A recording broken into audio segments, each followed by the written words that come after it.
Have you ever noticed how two tiny words can hijack your entire day? What if? What if I panic on the plane? What if I can't sleep tonight? What if I freeze in that meeting?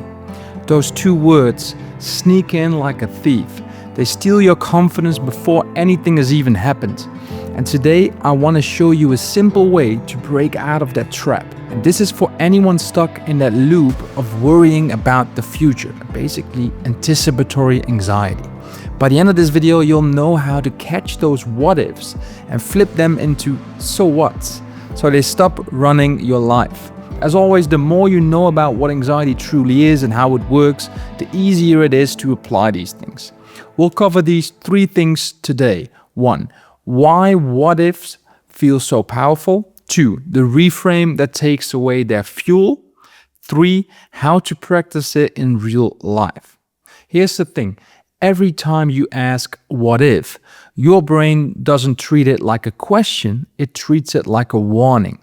What if I panic on the plane? Your brain says, better trigger some adrenaline just in case, right? Or what if I can't sleep tonight? Your body goes, okay, let's stay alert because danger might be coming, right? We're picturing a doomsday scenario. That's anticipatory anxiety.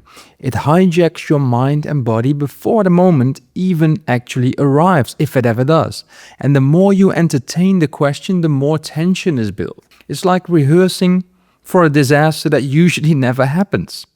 So if you've ever felt exhausted before the day even starts, this is why. You've been running mental fire drills all day long. But here's the good news. The same way you learned to ask what if, you can learn to answer it differently. So the next time what if shows up, here's the move I want you to make. Step 1, notice it, because you cannot change what you don't first notice. So the second you hear that voice say, what if, you pause. Step 2, say, so what? Not to dismiss yourself, but to stop the spiral from continuing. It interrupts the loop. Step 3 is ask, then what, or what's the truth? That's where you ground yourself. Here's how it looks. What if I panic on the plane? So what, or then what? I breathe, I write it out. Panic always fades, and I know and I understand the pattern of panic. Or what if I can't sleep? So what? I'll be tired, but I've survived tired before, I'll do it again. What if I freeze in that meeting? Well, and then what? I stumble, maybe blush, and then keep going. People forget faster than I think. And this isn't about ignoring anxiety, it's not at all. It's about choosing a different script, because when you shift from what if to so what, you stop feeding fear with more fear and you end the buildup of nervous energy.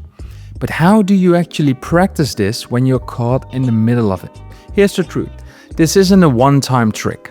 It's a skill you build rep by rep, right? It's part of responding correctly, which is a skill I teach people in my full program over the course of a few months. The first few times you'll probably forget. Or you'll say, so what, but you just don't fully really believe it yet. That's normal. Because this isn't about flipping a switch. It's not a tool or technique. It's about rewiring your brain over time. So here's a simple way to practice. Pick one what if thought you catch often. Maybe it's before bed or before leaving the house. Most of us have a dominant what if question. So like, what if I panic? 2, write it down, literally. What if I panic in the shop? And 3, next to it, write your so what and your and then what. So what, then I panic, breathe, and keep shopping. Or and then what, then I'll freak out, and then what, and I'll be home again. That's one rep, and every time you do it on paper or in your head, you're teaching your brain a new response. And the payoff is that you start showing up for things you used to avoid. You start to fly, you start to attend, you speak, and not because you erased anxiety, but because you stop letting what if control the story. And as you may know by now, the key to recovery is to allow these thoughts and feelings to all be present while you do what you want to do or what you have to do.